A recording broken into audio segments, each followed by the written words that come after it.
Hello and welcome to a new season of Interpreting India. Geopolitical realignments, sustainable growth, healthcare financing, inclusive digital transformations, climate change, supply chain disruptions, urbanization, and several other critical global matters envelop the world today as India holds the G20 presidency. We at Carnegie India continue to bring voices from India and around the world to examine the role of technology, the economy, and international security in shaping India's future. And in accordance with the G20 presidency conversations, one of the key conversations that has been missing sometimes from the main discourses has been the relationship between Brazil and India.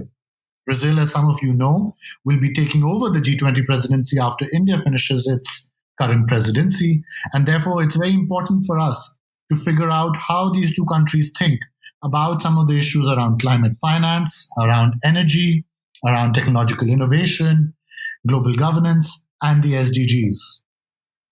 And joining us today to discuss all of these topics is Ambassador André Aranha Corrêa de Lago, who's the current Brazilian ambassador to India. Prior to this, Ambassador Lago has been the ambassador of Japan from 2013 to 18. And before that, he was the chief negotiator for climate change for Brazil between 2011 and 13, and for the Rio Plus 20 UN conference in 2012. It's a pleasure for us today to have Ambassador Lago with us, who's the ambassador of Brazil to India, who I have had the pleasure of meeting a few times in Delhi, in Bangalore, on various fora, including the India Energy Week and other conversations that Ambassador Lago has been part of. And as many of you who would have met him during his tenure in India know that he's one of the more dynamic, more fun ambassadors who we've had the honor of having in Delhi over the last few years. And so today it's my honor and my pleasure to have Ambassador Lago on this podcast episode. Welcome, Ambassador. Thank you so much. I'm delighted that you propose this conversation today. I thank Carnegie for including me in a list of much more interesting people than me. No, that's not true at all. But thank you for being with us. And as you know, today we're going to have a freewheeling chat, Ambassador, about everything from India-Brazil relations, but your stay here, where you see the relationship going, several pieces that are part of that relationship, and hopefully as a relationship that'll grow over the next few years, threads that you hope will grow over the coming years. But why don't we first start off and talk a little bit about the highlights of your stay in India. You've been here a few years now, and I'm sure it's been an interesting time. The world's been through a lot over the last 3 years, and I would love to hear some highlights of your stay here to begin with. Well, I think there are many highlights because I have to tell you, I expected a lot. And that's why I've always wanted to be in India and to live in India. So I was always fascinated by the country and also by the people. But one of the highlights is that I didn't expect that I would meet so many amazing people in my 4 years here, and visited the country quite extensively, although I will leave a little frustrated because there are so many other things that I would have loved to visit and people I would have liked to meet.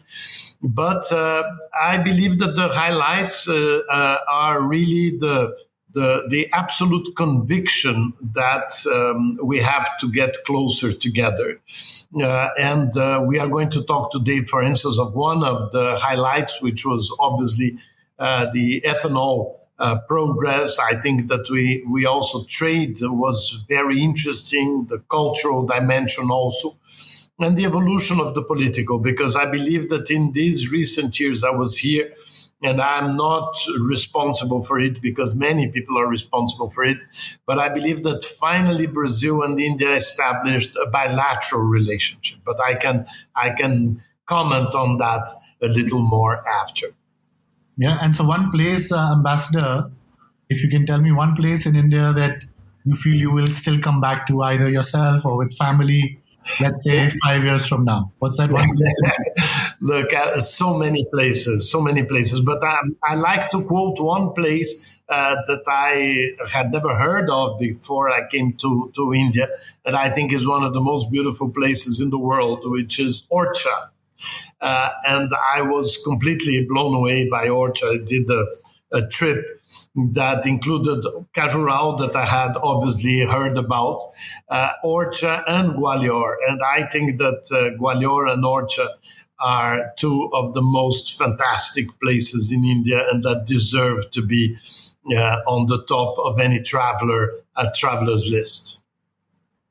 I have to tell you, I've been to Brazil a couple of times, as has my wife, who's worked there for some time as well. And you have a beautiful country of your own. And I'll share a small anecdote. My daughter, I have two daughters. One of my daughters and my older one, we like to watch a lot of travel shows and a lot of food shows. And there was one food show which is called, I think, something with Phil. There's this guy who goes to different cities, Phil, and we saw the episode for Rio.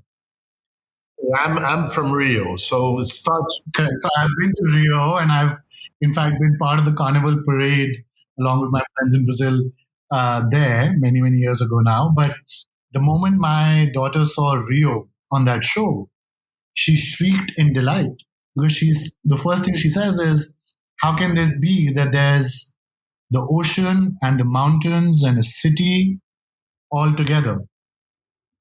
Right?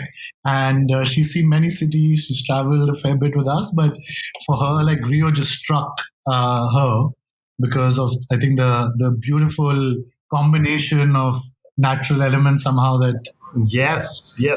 I think it's your daughter have a good eye because the other day someone was telling me that Rio de Janeiro is the only large city in the world that is famous for its natural circumstances, be it beaches or the sugar loaf, and not by what man built. No, and the other thing is that Rio still has these amazing forests and the largest urban forest in the world.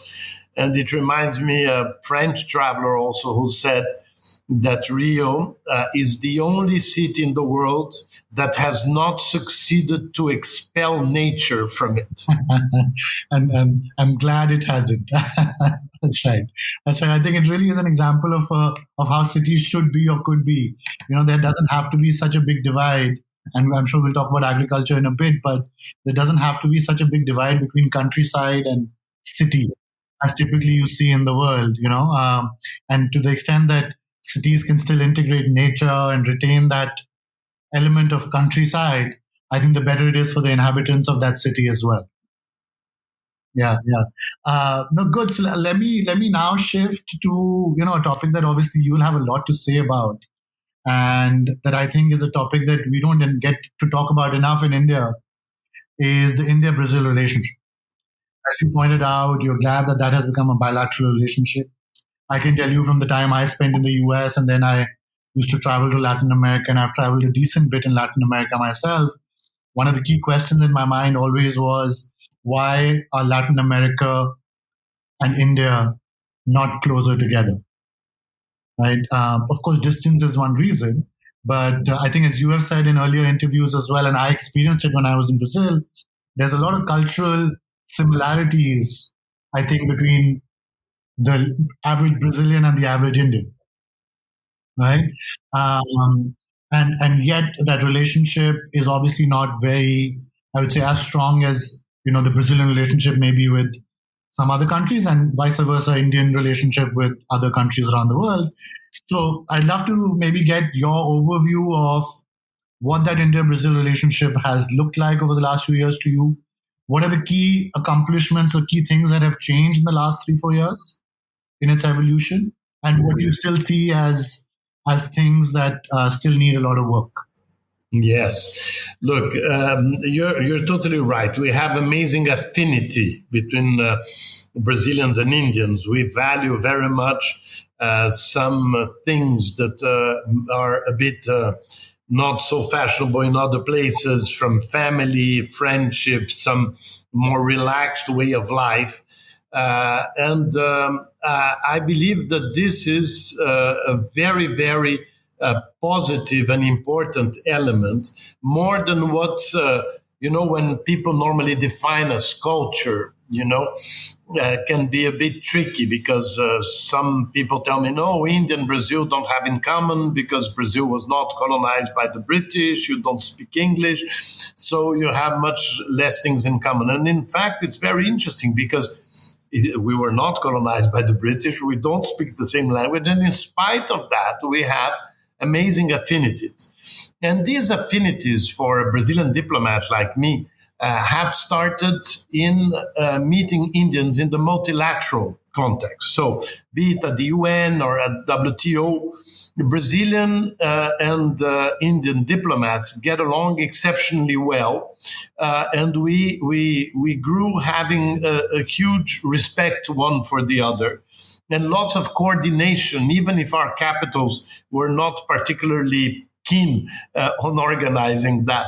And the same thing, I understand, it's not my experience, but I understand is in foreign universities, that very often you see in the US or in Britain or wherever in the world, that the Indian students get along very well with the Brazilian students and vice versa. And fortunately, they become lifelong friends now, thanks to communication. And many of the Indians I have met have been to Brazil because their friends in universities in America or in Europe convinced them to go to Brazil. No, that's right. I mean, I am one of those. When I was in business school in the US at the University of Pennsylvania, there was a big contingent of Brazilian students there, and they organized this trip that I was telling you about, where they took us. There was over 100 of us that went to Brazil with them. Wow.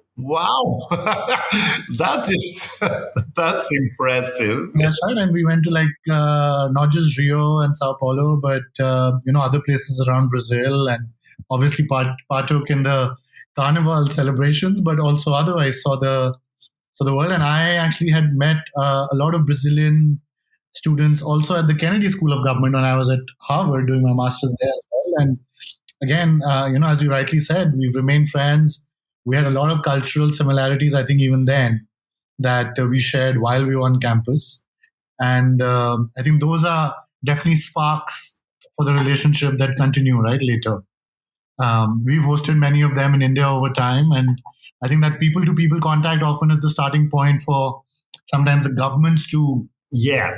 By the way, I think it is one of the biggest problems between India and Brazil is that very few, and not only in relative terms, but in absolute terms, very few Indians have been to Brazil and very few Brazilians have been to India. So this is something that we definitely have to work on. And one of my projects that is going to continue after I leave, but because obviously COVID made things very complicated, is to take to Brazil some relevant Indian opinion makers. Because Brazil is not in the mainstream of Indian thinking and Indian life. And although there is a very positive feeling, there is not enough to influence some of the opinion makers. So I think that taking opinion makers to Brazil and vice versa will make a huge difference. I agree with that. I think that even though it's not necessarily in the mainstream today, I think that it should be for sure. And I think that in addition to the people-to-people contacts and the opinion makers going between the two countries, I think economic relationship, drivers of that economic relationship often also help. And on that point, let me ask you where you've seen that economic relationship evolve as well. Right? What are some of the core drivers? I know there's pharma and IT companies from India that obviously have business in Brazil. I know that agri-businesses and ethanol, obviously, India and US and Brazil obviously share the strong connect around sugarcane and ethanol. But I wanted to get your views on where you're seeing that economic relationship evolve as well. Yeah. Well, the economic relationship exists, is already very strong, but has an amazing potential to grow.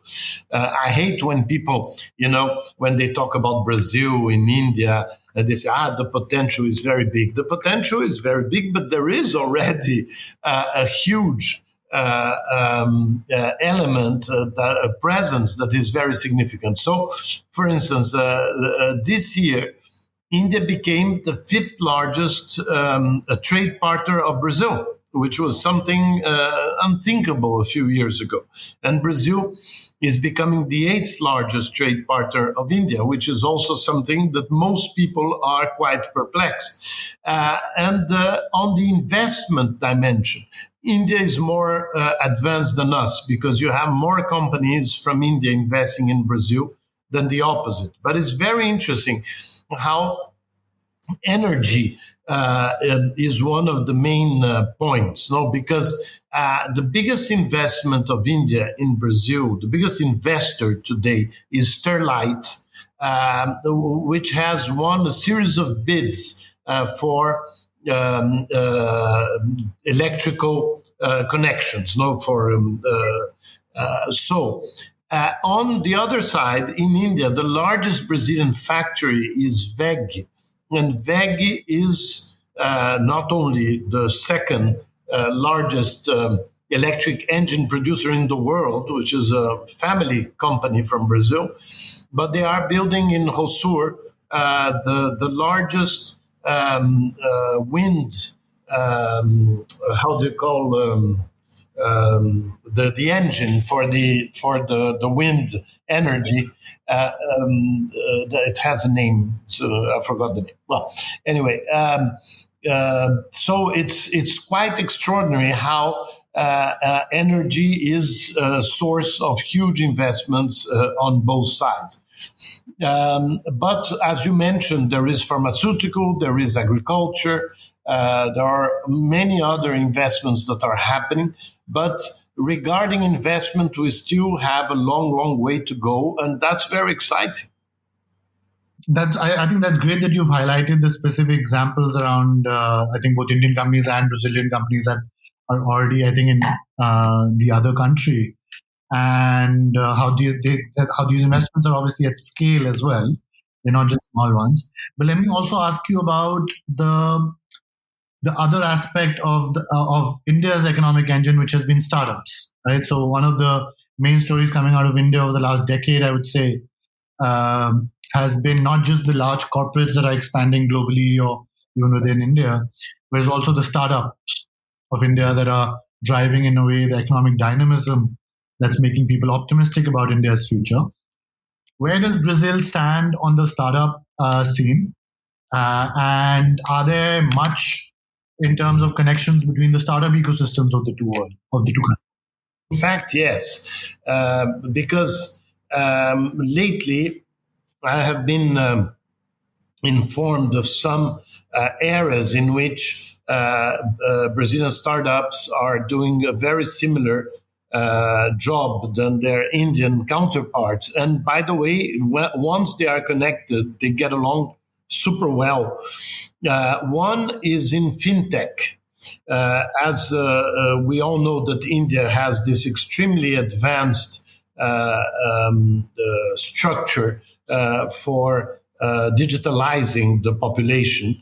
But the greatest Indian experts told me that probably Brazil has the closest experience to what India is facing. We have a money transfer system called PIX that is extremely similar to yours. But India has much more, has gone much more in deep in this digitalization. By the way, this is a very important subject for the G20 this year and for Brazil's presidency next year.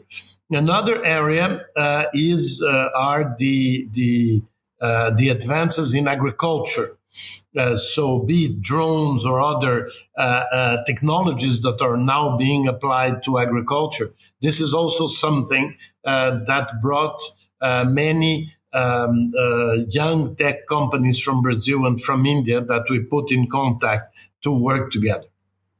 I think that's great to hear. I have, heard, but I also don't know enough about the UPI equivalent that you have in Brazil, PIX, I think is what you mentioned.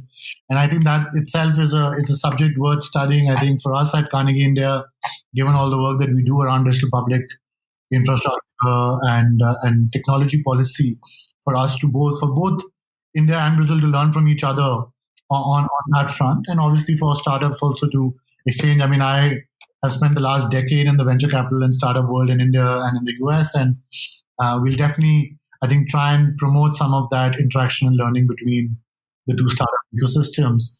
Let me now transition to. Yeah, but let me comment on that, because I think this is very important. Yeah, the element that unite us a lot, Brazil and India, with the startups and all these new technologies and the digitalization, is that we have a completely different objective than the developed countries. The developed countries is about bettering the quality of consumption, bettering the quality of a life that is already advanced. In the case of India and Brazil, it is an instrument to leapfrog in enormous areas of activities of the lower income population. And I think this is what really we are talking the same language. When you talk to a Dane or you talk to, don't want to specify countries with which we don't have so much affinity, but it's not a question of affinity, it's that they forgot what it is to have poor.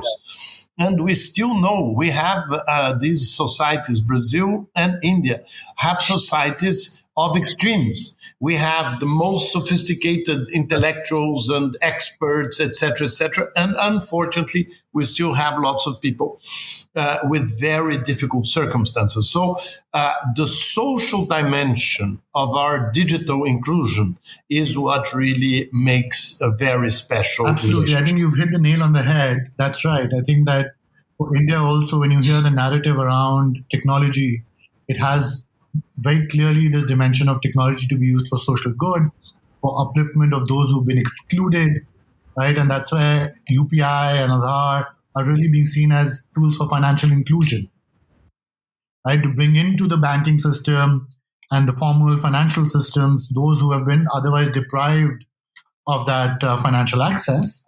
And I think similarly in Brazil, it'll have a similar underlying goal. And I think that's where there's a lot of commonality to be explored.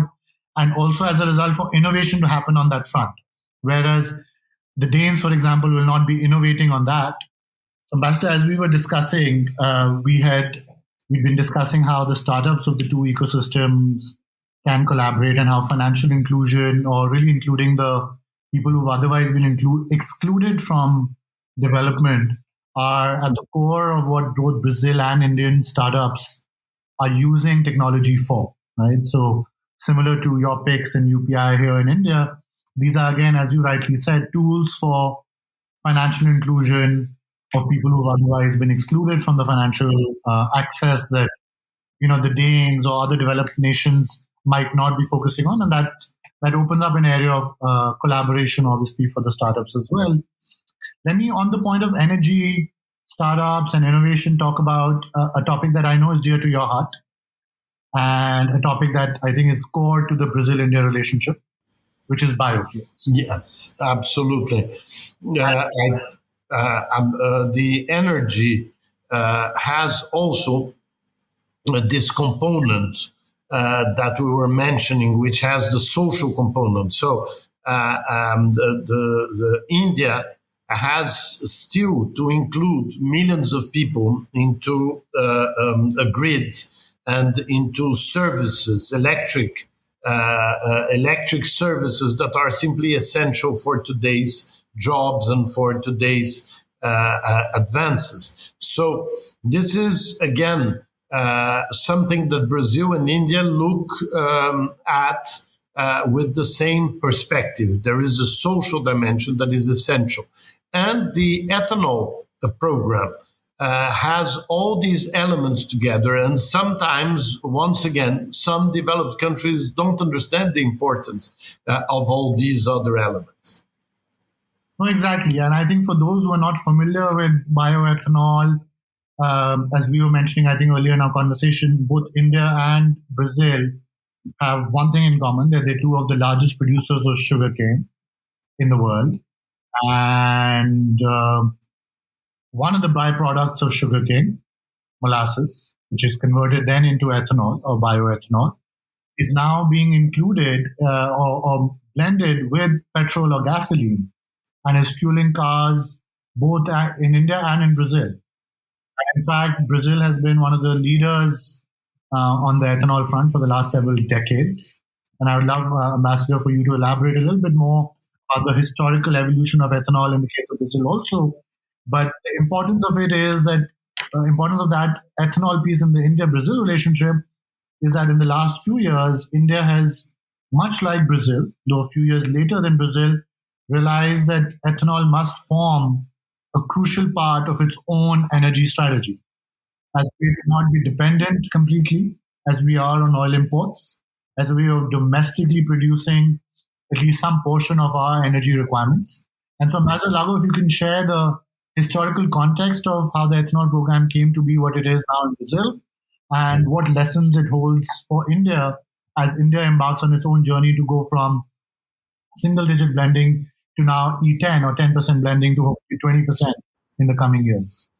Yeah, you know that when the oil crisis happened in 1973, India and Brazil were two of the biggest victims of that crisis because we were highly dependent on oil. India still imports more than 80% of the oil it consumes. And in 1973, Brazil imported more than 80% of the oil it consumes. But the interesting thing of the ethanol program at the time is that it was a necessity because we didn't have a foreign currency to buy enough energy for the country, and the ethanol is an entire process that happens inside the country. So it's the same thing for India. But the fascinating thing of our experience, I believe, is that since then, Brazil has become a very important oil producer. We are now the seventh largest producer and the seventh largest exporter. And this has not reduced at all our enthusiasm with ethanol. On the opposite, the ethanol program in Brazil is stronger and stronger because if it made sense in some dimensions in 1970s, now it makes much more sense since we have discovered how positive it is for climate change, how positive it is for pollution, and how positive it is for the economy and for the farmers. In India, sugarcane is responsible for the income of tens of millions of people. In Brazil, also a very large portion of the population. So it is a program that has an agriculture dimension, that has an income of farmers dimension. Then it has a cycle of technology that is completely controlled, and also a basic simplicity that even more when it compares to other options. So Brazil has more than 20% blend in the gasoline, mandatory, for more than 40 years. So what we have been able to bring to our Indian counterparts, be it in business, academia, science, government, is to show them how we dealt with this and how many myths were built surrounding it. Now, this, as I told you, is 40 years of the blend. A Brazilian today, when he goes to a pump, has only two options. Either to put gasoline with ethanol. Nowadays, it's 27% ethanol mix, mandatory. And the other option he has is a pump with 100% ethanol. Now, what cars can use 100% ethanol? Believe it or not, we are the fifth largest producer of cars in the world, and 97% of cars produced in Brazil can use 100% ethanol because it has a flex fuel engine. You can put whatever mix of gasoline and ethanol you want. So we have 97% of our production can use 100% ethanol. So there are no other options. And it works. And it works. It's not that we have very strange cars. We have exactly the same cars as you. We have Toyotas, we have Honda, we have Fiat, Ford, all the Volkswagen, all the multinational car companies that are active in India are also active in Brazil. Now, why is ethanol a solution that is specifically better for India and for Brazil? First, as you mentioned, because Brazil and India are the two largest producers of sugar. But second, because the technology of ethanol has evolved in an extraordinary way, and we are going towards a second generation ethanol. And second generation ethanol can use the waste of most agricultural products. And this will eliminate, in the case of India, stubble burning, which is one of the main sources of pollution in the cities like Delhi. So what we have today in Brazil is a situation that is hard to believe, but São Paulo, our largest city, and which was famously polluted city, today in the ranking of the most polluted cities in the world, it is above the number 1,700. Good. That should give a lot of inspiration to Yes. cities like Delhi, that you and I have the pleasure of living in. Okay. No, I think that the points you make are obviously all valid, and I think when you and I were both at India Energy Week, one of the key announcements coming out of India Energy Week was the announcement of a global biofuels alliance. Is I think intended to build on that complementarity that India and Brazil both have, or the commonality rather, of using ethanol and biofuels as a key part of their energy strategy. The other country, obviously, that's part of the alliance is the US. So maybe you can elaborate a little bit on Global Biofuel Alliance and what its goals and objectives should be, and where you see that alliance in, let's say, 5 years from now. Yes, the issue of the Global Biofuels Alliance is very, very positive.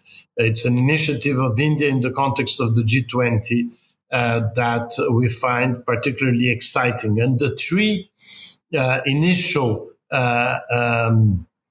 actors in this effort from India is India, Brazil, and the United States. The United States produces ethanol from maize, which is different, obviously, from sugarcane.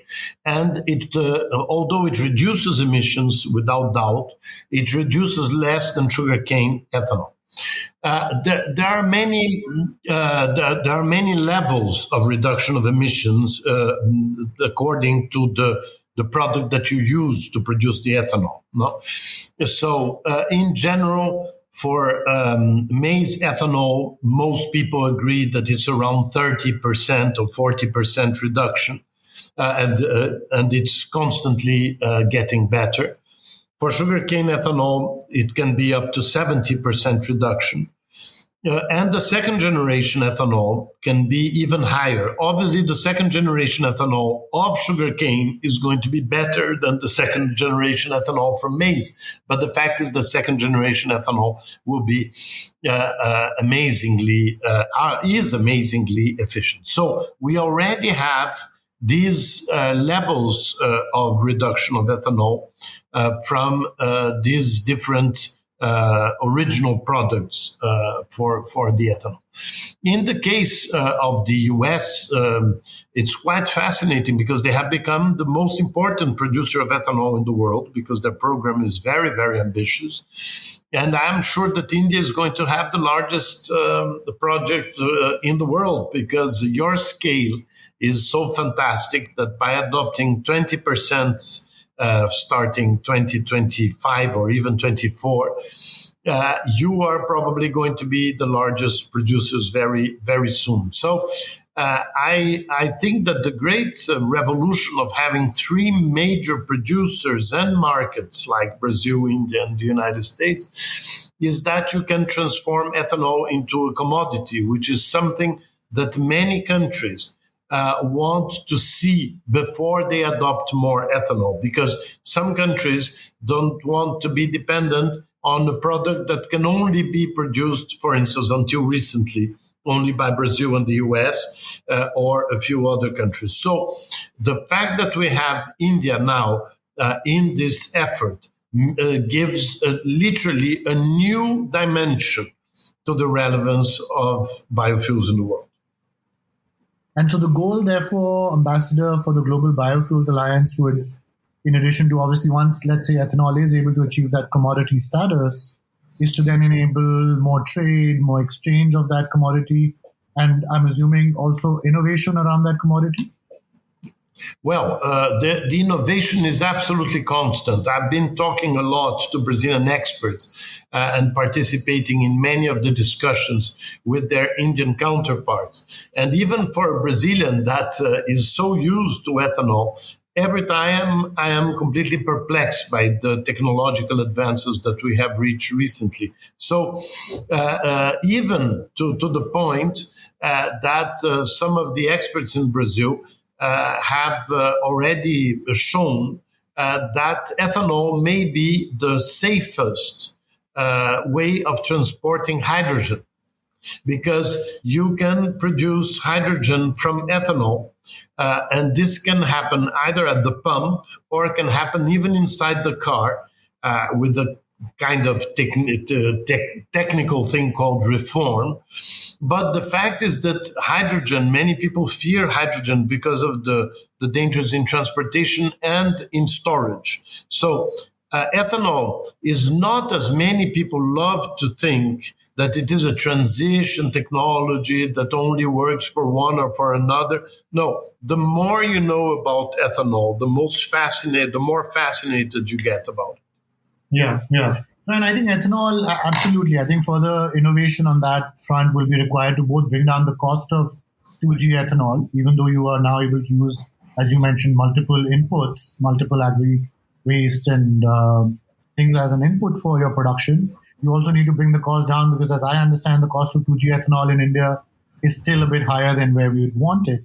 So I think both in terms of bringing the cost of it down, but also, as you said, for it to become an enabler of other technologies or other fuels, fuel carriers such as hydrogen. Mm-hmm. Let me now shift beyond the India-Brazil partnership, which we spent a fair bit of time talking about, to the global stage. I think on the global stage, one of the key things that is the main issue in a way, both as part of India's G20 presidency, but even beyond that, is the issue of climate. Obviously, ethanol and biofuels are a part of that. But I wanted to ask you a broader question about climate, which is that of climate finance.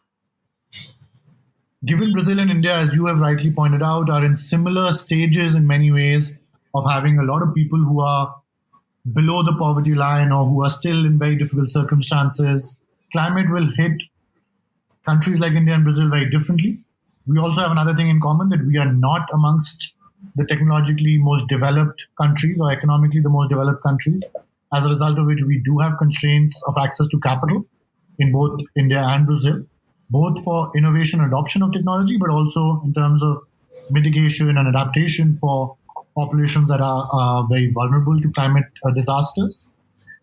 Given climate finance has been a topic of great debate in platforms like COP, even G20, the key issue or the key contention becomes that developing countries like India and Brazil want historical emitters and more developed countries to do more than their share in terms of providing finance and capital to developing countries like India and Brazil. What's your sense on how do we get out of that dilemma where developing countries like India and Brazil keep demanding more in terms of capital? And unfortunately, on the other side, the developed countries, while they commit sometimes, there has been historically very little evidence to say that they will back or complete the commitments that they sometimes make. And sometimes they don't make the kind of commitments that, countries like India and Brazil might want. How do you see, what's the way forward on that issue of climate finance in your view? Mm-hmm. Climate finance is a huge theme, but I would like to put a little in context because I believe that there was a positive evolution, even if we didn't see the money yet in the amounts that we would like to see. But there are some significant progress. One of the progress I can tell you is the following, is that there is a commitment. No, there is a commitment and there is a consciousness of the developed countries that they have to provide $100 billion a year to allow the developing countries to be able to do what they can do. But I would like to stress the following. This agenda of climate change is originally in the context of sustainable development. And a very important evolution that we had in 2015, by the way, was not only the Paris Accord, but it was also the agreement on the SDGs. The Sustainable Development Goals are a very interesting way to measure development nowadays. Why? Because many people think that it's just a new version of the MDGs, of the Millennium Development Goals. No, the Millennium Development Goals were designed regarding situations of extreme poverty or extreme injustice. The SDGs is about really a society becoming sustainable. So many, by the way, all developed countries have very bad marks in sustainable development goals too. It's not only developing countries. So they have to do lots of things at home. So, and one of the things that they have to do at home is related to unsustainable patterns of consumption.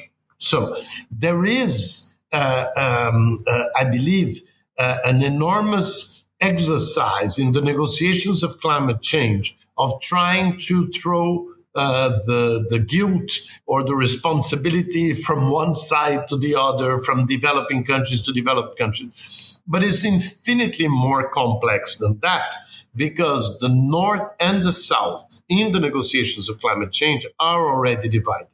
There are developing countries that are very resentful of other developing countries that don't do what they could do. And among developed countries, you have some developed countries that have no ambition at all, and some developed countries that have lots of ambition. So the division is very intense, and the reality is that a lot can be done. Now, obviously, you need financial resources for that, but you need that in all countries. You know, when you take India or you take Brazil, and people say, oh, but the Ministry of Agriculture is always fighting with the Ministry of Environment, which is fighting with the Ministry of Finance and with the Ministry of Transportation, which is true. This happens also in Germany. This happens also in Spain. This happens also in the United States. Why? Because the big issue of climate change is that it can only change through a gigantic economic change. Climate change will not be solved by environmental solutions. It's economic solutions that we need. We have, I think that environmental subjects like that originate as an environmental subject like climate change, they have to evolve to become an issue also for others. So first it was the environmentalists who were the first to sound the alarm. Then you have the scientists. Then you had the politicians. Then you had the businessmen. But you have, for instance, still very little economic theory about climate change. So I believe that there is, it's necessary to change the mindsets and the logic of business, and even the logic in which governments deal with their finances. So it's not only about international access to resources, which is a big issue that has to be stressed. But there are lots of things that India is doing, lots of things that Brazil is doing, in spite of not having access to these things. And I think this is what should be valued, is to see how much, like, for instance, the Indian policy on biofuels. This is not something that was brought by an international movement to have India adopting this. No, India is adopting this because it analyzed and it reached the conclusion that was what some people call a low-hanging fruit for a large producer of sugar that has so many people depending on sugar in the countryside, they said. So there were many elements that entered into that. In other themes related to climate change, we have the same situation. So we have to continue to complain about the difficulty of having international resources more easily and in larger quantity. But there is still a lot that we can do inside our countries. And that is where really good governments and good governance really can help. No, absolutely. I agree with you. And I think I've written about this recently. I completely agree with you that you cannot continue waiting for that dilemma to be resolved. You've got to still act, because the problem is not waiting for countries or international organizations to figure out the solution. The issue of climate is continuing to worsen for many of us, despite whatever might or might not happen in international negotiations. And on that point of international negotiations, Ambassador, if you can conclude with one question around global governance. While we've spoken about climate as one of those issues, is your sense that global governance institutional framework, does that now need to adapt given recent developments, both geopolitically and otherwise? Or are we going to see that these institutions themselves will need to just reform, like, let's say, the UN? Or are we going to see the emergence of platforms like the G20 that become more and more powerful or influential, right? The G20 itself was formed as an economic grouping, but now many countries are seeing that as a platform beyond just covering beyond just economic issues. What's your sense of where we're going to see the global institutional framework evolve? Well, we always have to complain about global governance because everything can be improved. So it's very important to be critical of it. But we have to recognize the many things that were achieved. So we can criticize the UN in many points of view, but the truth is that the UN has been extremely successful in avoiding major problems.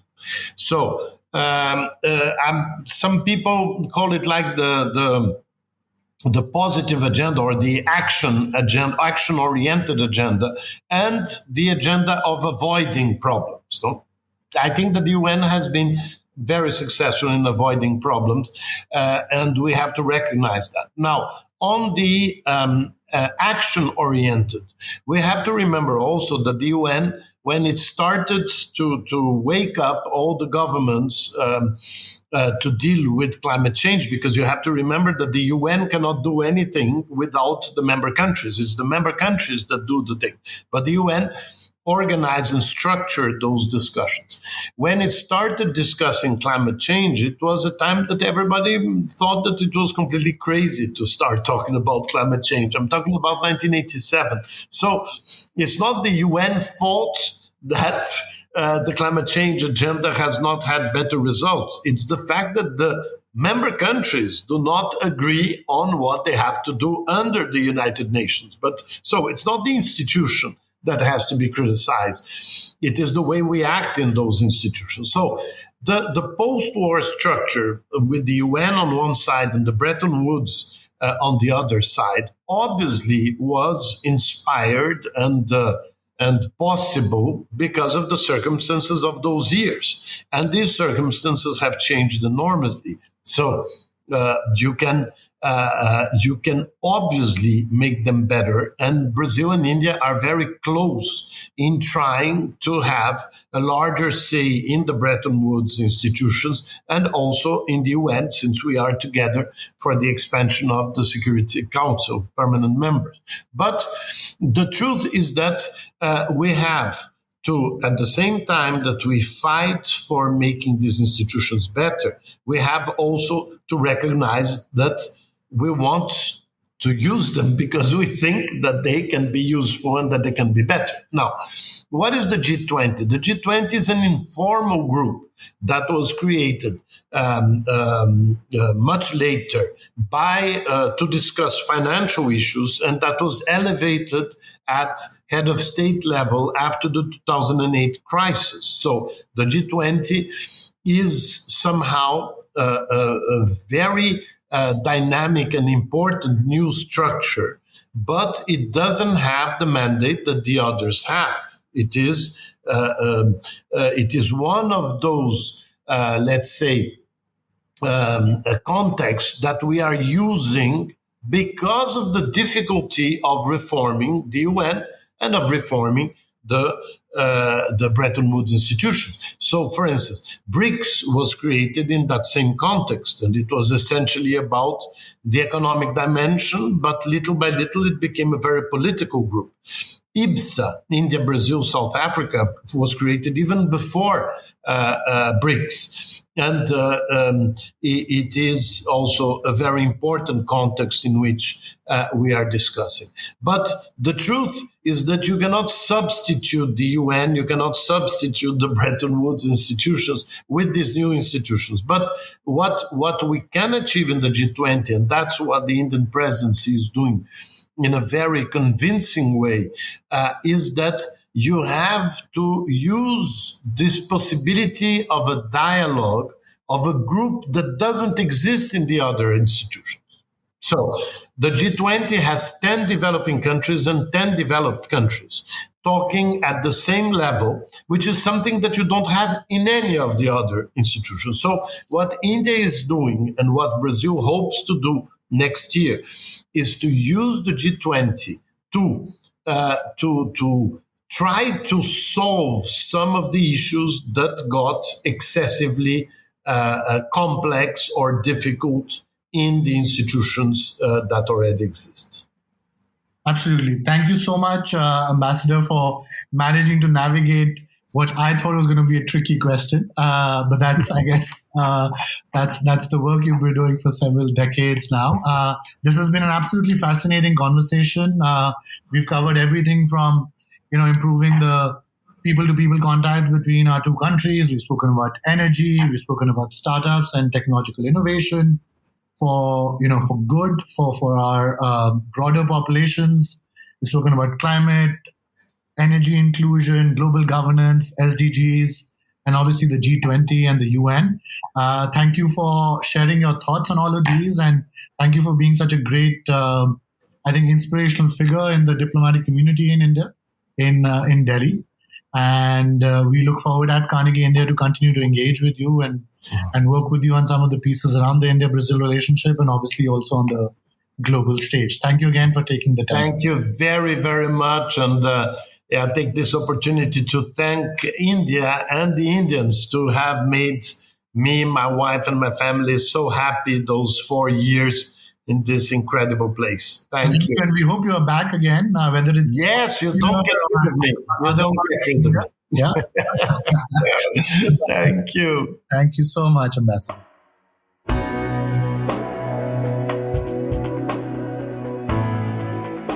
We'll be back in 2 weeks with a new episode. To make sure you don't miss it, be sure to subscribe on Apple Podcasts, Spotify, Stitcher, or wherever you get your podcasts from. To learn more about our research and team, you can visit us at carnegieindia.org. You can also find us on social media on Twitter, Facebook, and Instagram. Thank you for listening, and see you next time.